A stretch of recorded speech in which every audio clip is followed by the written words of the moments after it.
create that safe environment. Because if we don't create a safe environment, what's going to happen? How are you going to feel? How's that person going to feel? I don't know about y'all, but if I don't feel safe, I'm not going to open up to somebody. I'm not going to say a word. I'm going to put on the mask and say, everything's fine. And it's not fine. So we have to make it safe. We talked about those reactions when somebody's angry. The same thing happens to us physiologically as humans if we don't feel safe.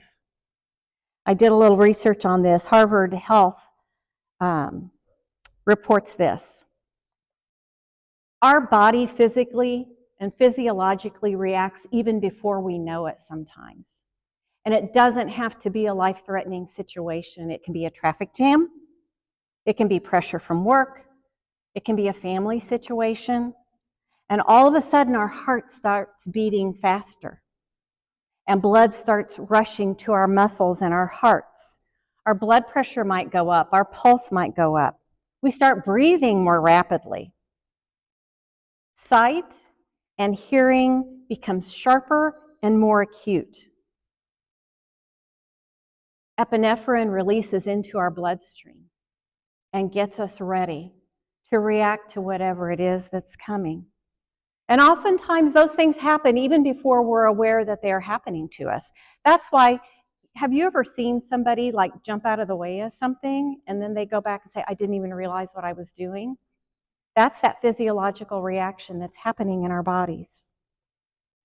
And so one thing that the book suggested that people learn how to do before having that crucial conversation is to take a minute to take a breath and have just a minute. Take a deep breath.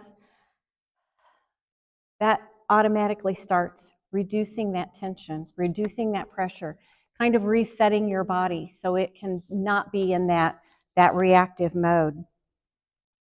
They also say that things like repetitive prayer, yoga, Tai Chi, imagine something tranquil. I know, not in my ministry work, never in my ministry work, but in my other job, sometimes I've had to have some really tough conversations with people. And so oftentimes I'll stop before I go in and just take a minute, take a breath, and really think about how I'm going to approach it. Yeah, Rose. Uh-huh.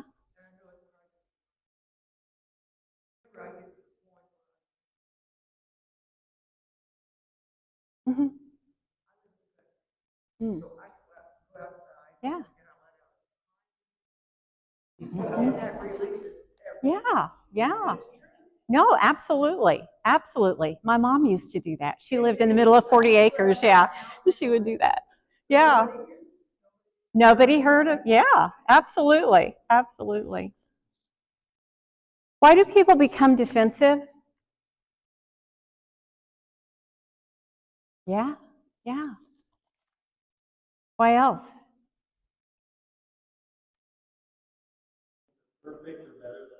Mm-hmm. Guilty? Misunderstood? I love Maya Angelou. Does anybody else like the poetry of Maya Angelou? I have a little thing on my desk of one of her writings, and it says, people may forget what you said, but they will never forget how you made them feel. And that's what is it about when creating safe spaces. It's making people feel comfortable so they can open up, because the problems can't be solved unless we can open up to one another and create those safe spaces so people can have those conversations and feel like they're safe enough to say what needs to be said in order to find resolution to what's going on. There's a video that we really want to show, just a portion of it, a couple, 3 minutes. I think it really hits this point home. I'm going to set this